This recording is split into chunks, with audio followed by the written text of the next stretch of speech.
Bom dia, meus amigos. Eu estou aqui nessa sexta-feira, dia 8 de julho de 2022. Estou no escritório. Heleno Lopes sou eu. Eu acho que vocês já sabem tudo o que eu gosto de dizer. Hoje eu vou falar na parte de direito só o caso Bolsonaro-Celso Daniel.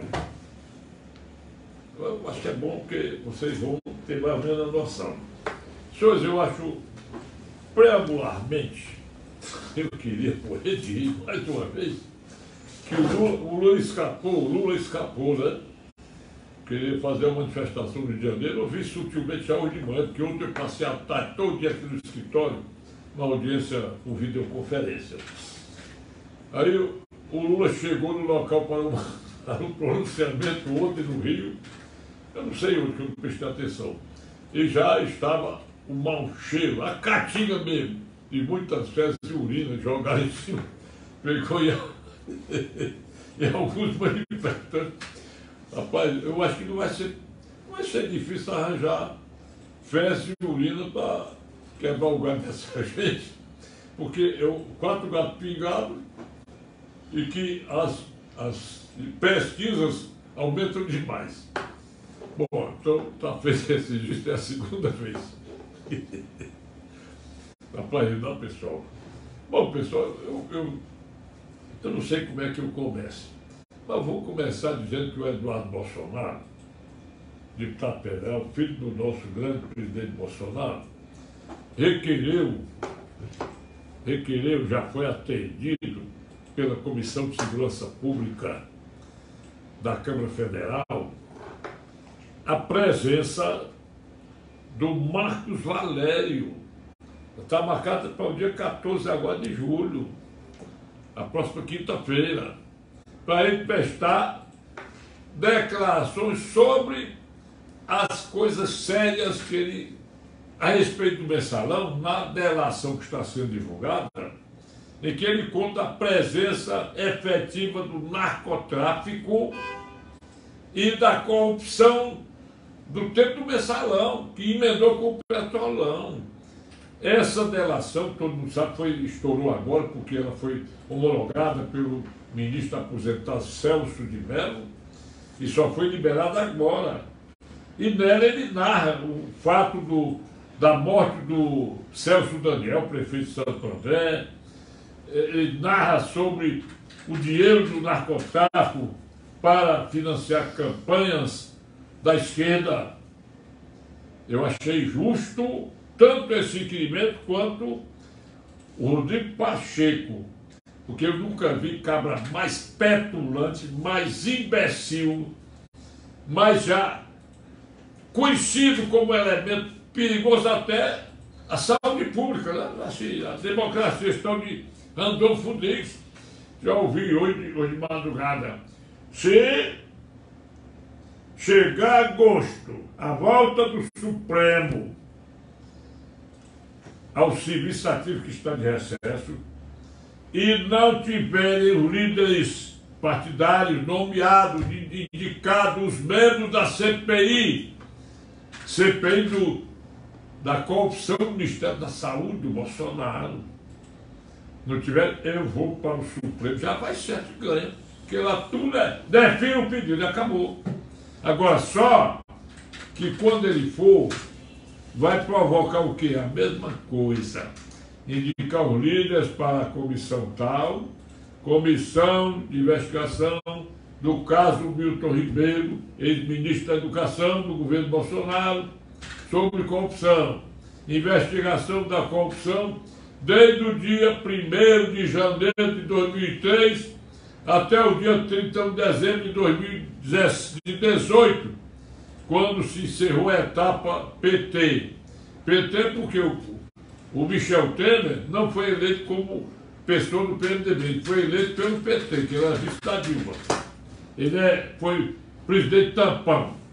E ele, depois que ele saiu de lá, foi preso, porque foi denunciado criminalmente durante o seu governo, entendeu? E não foi aceita a denúncia pelo Senado Federal.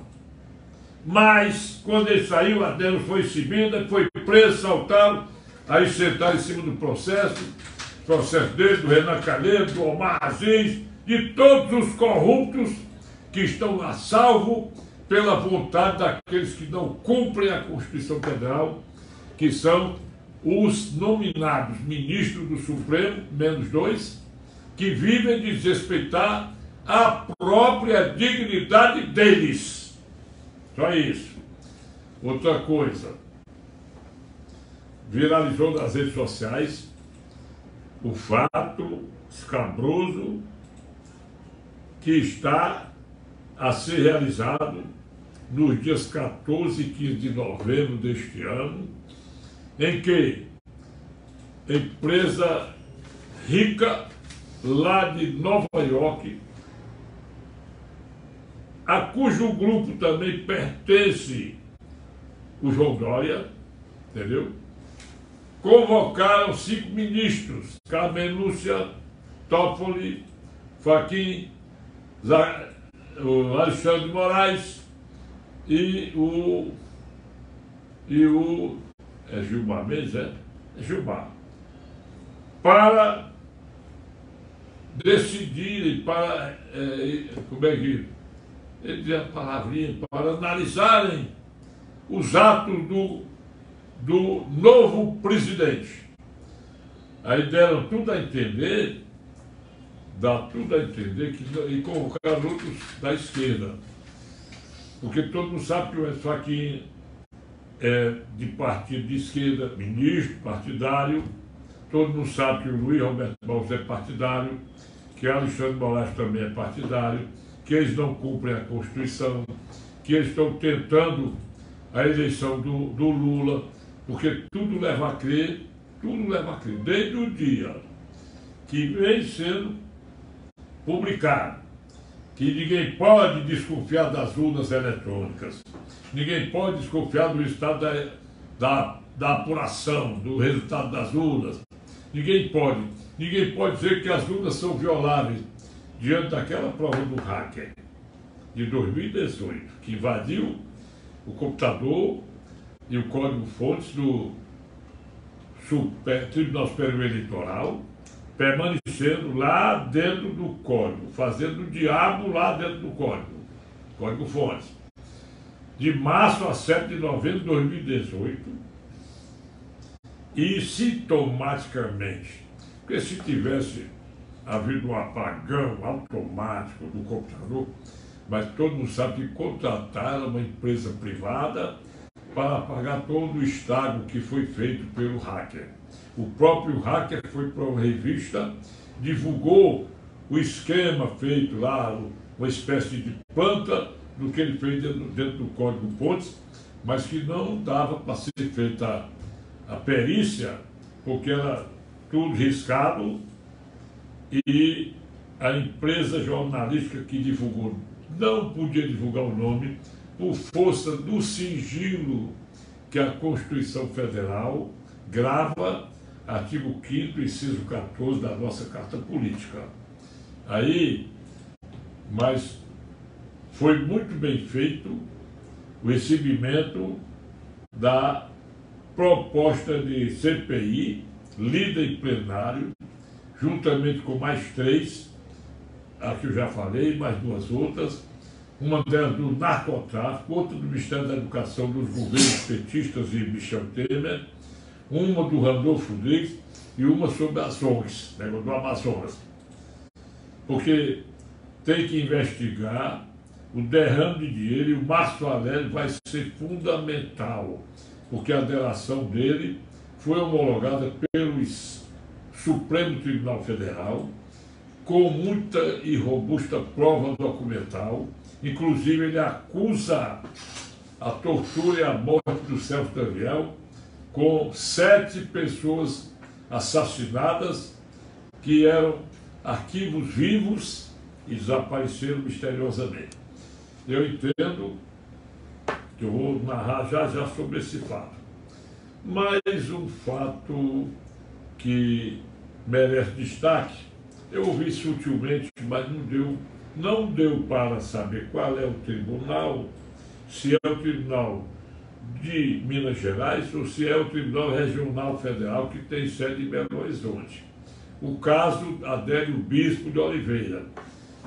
Eu vi sutilmente, foi pela CBN, disse assim, que o tribunal aceitou, o colegiado aceitou a decisão do juiz, segundo a qual o Adélio Bispo de Oliveira era um lobo solitário.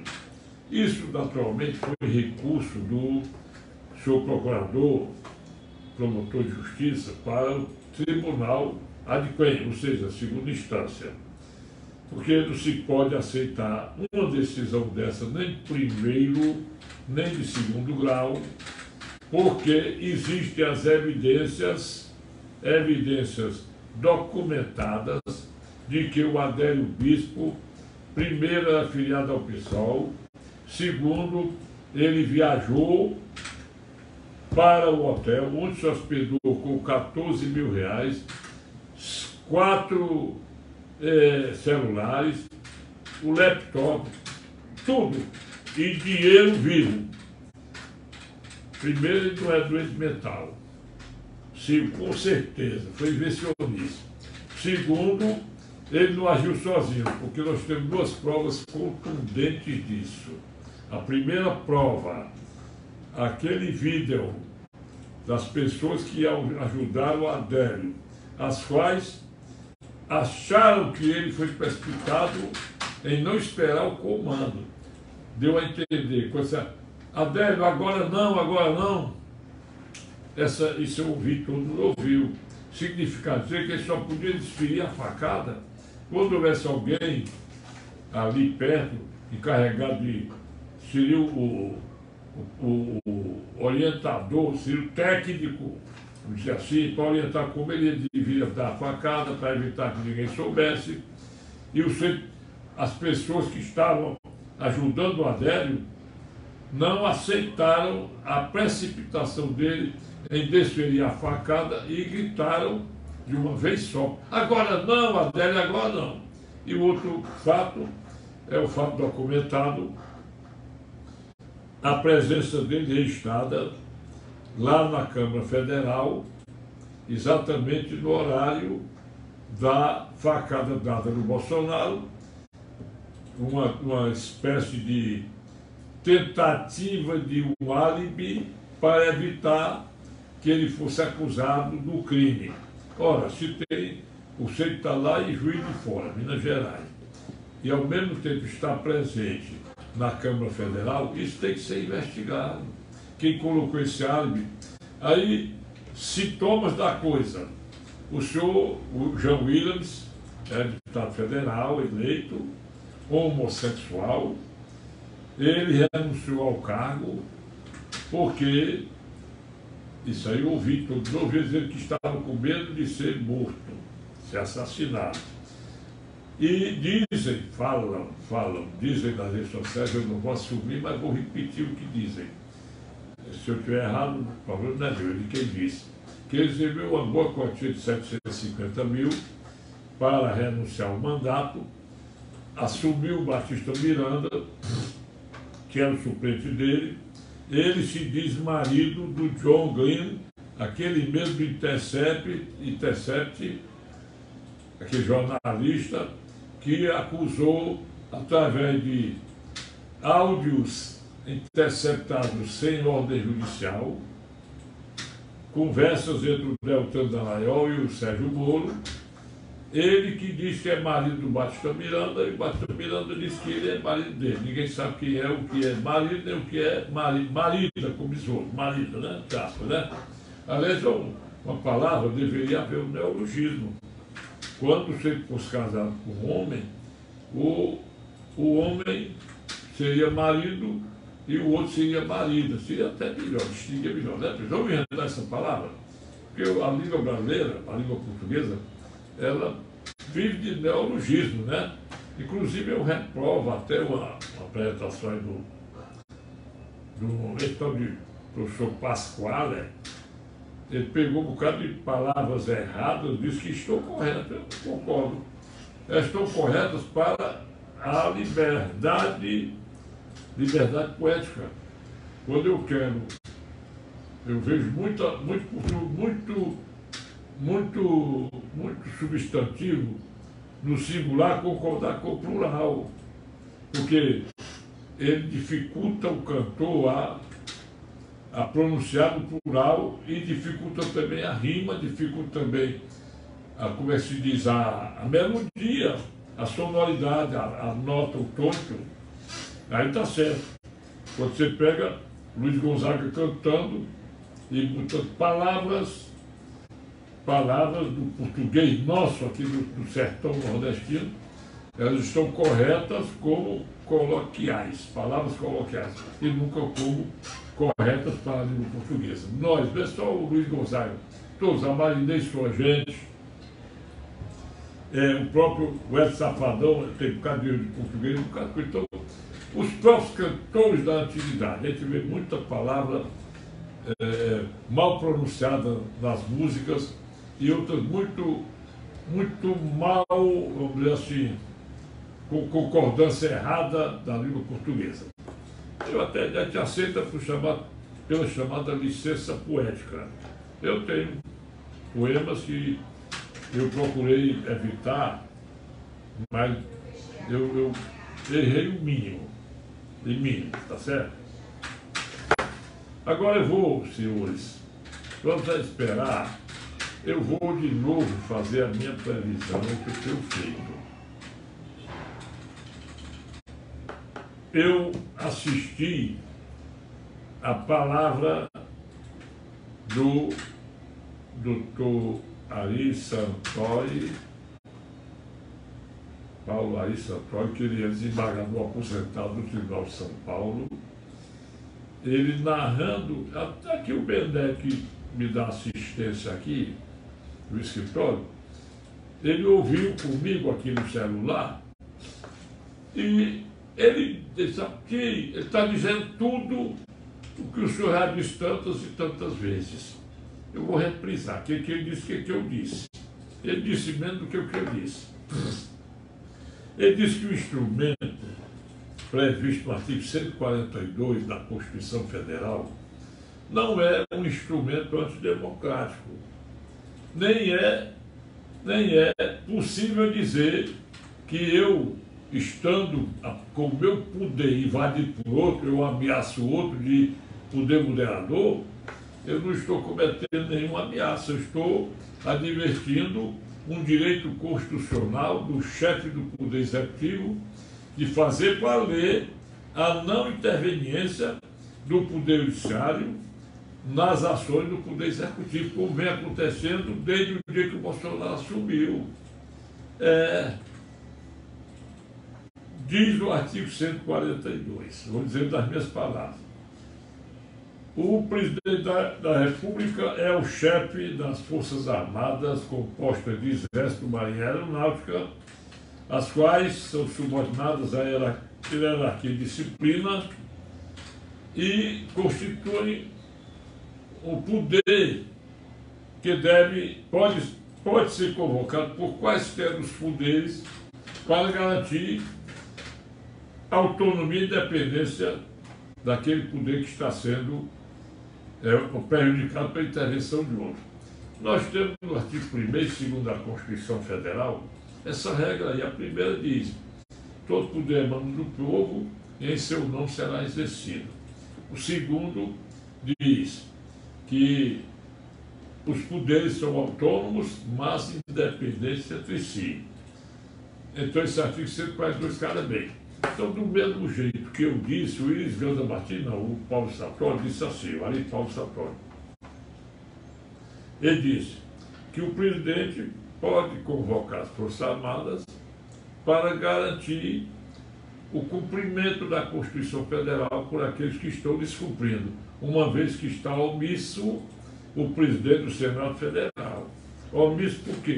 Porque quando o Caio Coppola, aquele jornalista, requereu o impeachment do ministro Alexandre de Moraes com 3 milhões de assinaturas, isso aí é pegar e sentar em cima de um pedido desse, outros tantos que estão lá, e ele é uma omissão. Eu entendo até, senhores, que não é preciso colocar no regimento interno do Senado ou da Câmara, o dever do presidente do Senado de colocar para o plenário e das comissões técnicas o pedido de impeachment de um ministro do Supremo. Sabe por quê? Porque a regra ela é constitucional, regulada através de lei infraconstitucional. E vou dizer qual é. Quando o artigo 5º, incisos 54 e 55, dizem, no primeiro, ninguém será privado de seus bens ou de sua liberdade sem o processo legal. 55, inciso 55 Romanos, do artigo 5º da Constituição Federal. É assegurado a todo acusado, de modo geral, inclusive civil, penal, administrativo, o amplo direito de defesa, contraditório e recursos. Ora, quando diz que está assegurado, vamos para a lei infraconstitucional. Código Penal em vigor. Artigo 319 do Código Penal. 319. É prevaricação a autoridade pública que não pratica o ato de ofício ou a requerimento, segundo retarda sua prática, ou deixa de praticar de propósito. Ora, eu entendo que não é preciso qualquer regulamentação do regimento interno do Senado, porque pelo tempo que esse processo, esses pedidos de impeachment de ministro estão guardados, já se configura, no meu entendimento, a prevaricação da autoridade máxima lá do Senado, que é o presidente do Senado, Rodrigo Pacheco. Então, isso é o meu ponto de vista. Então, eu acho que não é preciso. Quer dizer, é preciso ter lá, no regimento interno do STJ, do Supremo, que eles têm o dever de cumprir a Constituição Federal, que eles têm o dever de cumprir as leis, os prazos, a seriedade processual. Não é preciso, não. Porque a própria Constituição, no artigo 5º, inciso 78, diz lá que esse dispositivo foi adicionado até por uma PEC, uma emenda da Constituição. O princípio é obrigatória a celeridade da tramitação dos processos. Isso aí não é preciso ter nada. Por quê? Porque se os ministros têm o dever de cumprir a Constituição, porque o artigo 102 da própria Constituição Federal diz que o Supremo Tribunal Federal é o guardião da Constituição Federal, sendo competente, aí vem a competência. Então não era preciso. Bom, então encerra-se essa parte e vamos ver quando é que vai acontecer a própria atuação do pessoal que joga fezes e urina no Lula. Obrigado aí, desculpe aí. Hoje é sexta-feira, é dia de rir, né? É dia de você dizer como eu digo. Puxa, menos uma semana na minha vida. É isso aí. Vai pensar que o tempo está parado, o tempo está rodando. Olha, duas coisas, Celso Daniel e Adélio Bispo. Vocês viram? A história do Adélio Bispo é interessante, em primeiro lugar, né? Já para ser doido, e ultimamente andando boatando, queria fazer exame, já estava recuperado da sua saúde mental. Isso porque eles estão tentando isso para ver se ele vai dar outra facada do Bolsonaro. Só isso. Não vai dizer nada. Também, eu acho que essa decisão do tribunal que confirma ele ter sido lobisomem, ela tem que ser revista.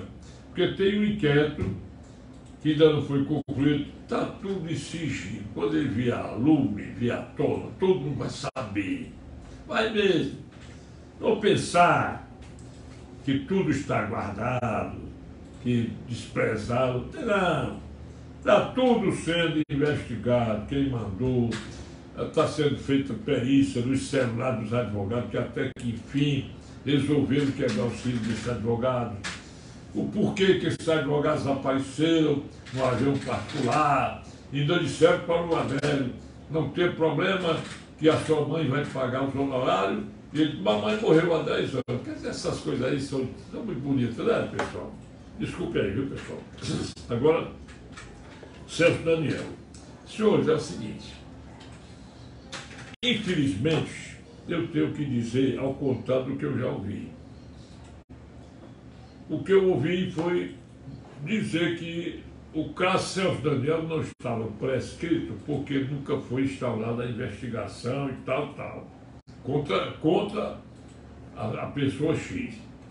Foram investigadas, ninguém sabe também, as 7 mortes acontecidas, assassinatos por causa de queima de arquivos. Quem disse esse problema aí não viu que a prescrição já aconteceu. A pressão já aconteceu. Nós começa a correr a pressão no dia do crime, há mais de 20 anos, 2002. Segundo, a menos que tenha havido alguma interrupção, mas não teve, né? Segundo, esse crime, embora tenha havido tortura, conforme disse o Marcos Valério, conforme todos sabem, ele não é imprescritível. O artigo 5º, inciso 43 da Constituição Federal, que trata da tortura, ele é simplesmente hediondo e inafiançável. Entendeu? Infelizmente, o nosso Código Penal, no artigo 109, inciso 1º, ele diz que a prescrição de todos os crimes, o maior lapso prescricional de todos os crimes no direito brasileiro é de apenas 20 anos. Você pode ser condenado como Sérgio Cabral a 200, 300 anos de cadeia, 30 anos. Eu acho até uma excrescência do Código Penal fixar no crime de homicídio hediondo, no crime de feminicídio, 121 para a segunda e para a terceira do Código Penal, a pena máxima de 30 anos, porque como é que se pode... Eu admito até que pela autonomia das penas, artigo 119 do Código Penal, eu admito que a prescrição atinja pena por pena. Mas quando se tratar de maior pena combinada a um crime, eu entendo que deveria ser revista essa parte da prescrição para aumentar essa para pelo menos 30 anos. Vocês vejam que existiu o item 6º do artigo 109 do Código Penal, que é a prescrição dos crimes ou das penas cuja combinação seja inferior a 2 anos, a prescrição, aliás, inferior a 1 ano. A prescrição é de 2 anos apenas. Lei posterior modificou esse dispositivo, no inciso 6º do artigo 109, para majorar a prescrição de 2 para 3 anos. Olha bem a história. Ora, se houve tortura com assassinato do Celso Daniel, esse crime altamente hediondo, ele, além da tortura, que é um crime, nós temos aí também o homicídio, a pena seria superior a 30 anos. E por que a prescrição só de 20 anos? Por quê? Porque o Instituto da Prescrição, ele pouco existe aí nos países civilizados. E o pior é a redução da prescrição para metade, artigo 115 do Código Penal. Talvez alguém não saiba, eu explico agora, sobre a cominação. O Código, quando diz a pena é punível com pena de 12 a 30 anos, cabe ao juiz, na hora de aplicar essa pena, investigar qual a pena que deve ser aplicada nessa prisão entre 12 e 30 anos. Você não pode nunca dizer, não é só 12, ou é só 30, não. Aí o juiz pega o artigo 59 do Código Penal, ele ensina a qualquer um, inclusive o juiz se baseia nesse artigo 59, sobre as diretrizes de como aplicar a pena ao réu para não cometer injustiça. Aí ele pega, considerando os fatos, estava considerando o excesso, considerando a falta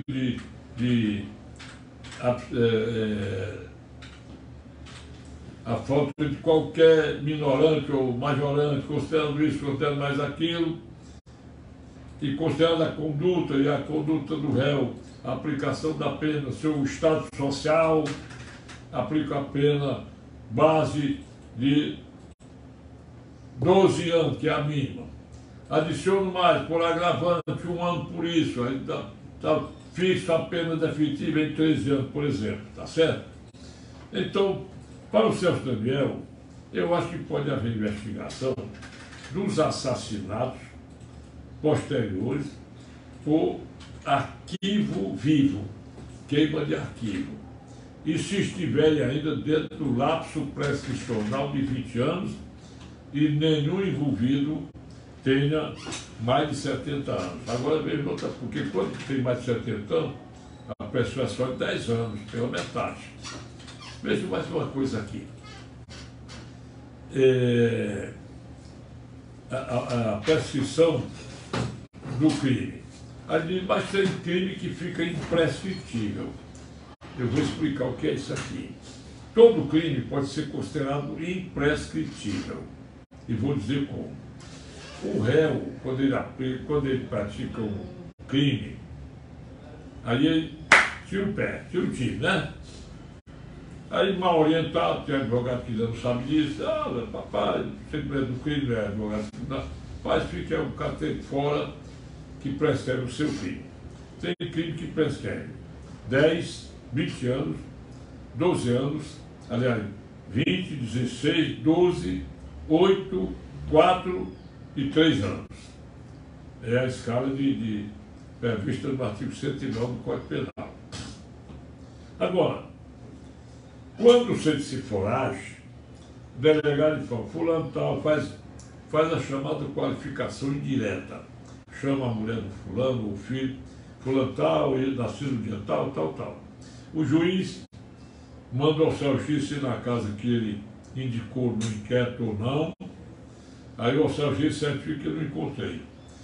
Hoje, já existe uma norma no artigo 3º do Código de Processo Penal que ele é interpretado à luz da extensividade.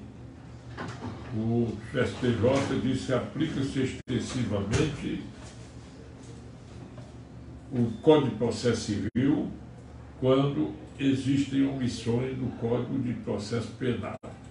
Para muitos casos de crime, via de regra não se observa. Aí pode até requerer nulidade. Olhe bem. O Celso diz quando vai à casa indicada dos autos, fulano mora na rua tal, meu tal, diz, o réu fugiu para local ignorado.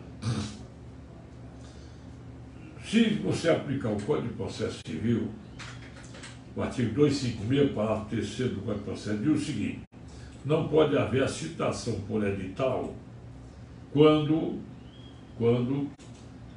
ou seja, antes que seja tentada a localização da pessoa a ser citada. Como é que acontece isso? Ofício para o TRE, ofício para a polícia, ofício para a CAGES, para a Enel, essas equações, se o sujeito tem alguma formatura, conselho e tal, para poder, depois que vem informação dizendo que não foi encontrada a pessoa, aí é que pode ser citado por edital. No crime, eu acho até justo mandar citar por edital de imediato. Porque se o cara morava naquele endereço até a data do crime foragiu, é lógico que ele não vai mais ligar água nem nada no nome dele, no outro canto, porque está foragido. Para este caso aí, o que o juiz faz? O juiz determina a citação por edital. Quando ele determina a citação por edital, que não, aí tem o prazo. Você vai ter o edital de 30 dias e mais 10 dias depois do prazo exaurido do edital para a formulação de defesa prévia. É o que dizem os artigos 396 e seguindo do Código de Processo Penal. O réu será citado para a sua defesa no prazo de 10 dias. que o juiz faz? Ele não apareceu. O que ele faz? Ele até uma forma diferente de se entender os atos futuros do processo. Mas ele primeiro designa a audiência para ouvir das testemunhas. A seguir, no mesmo despacho, ele decreta a suspensão da prescrição. Suspensão da prescrição, até que o réu se apresente e formule sua defesa.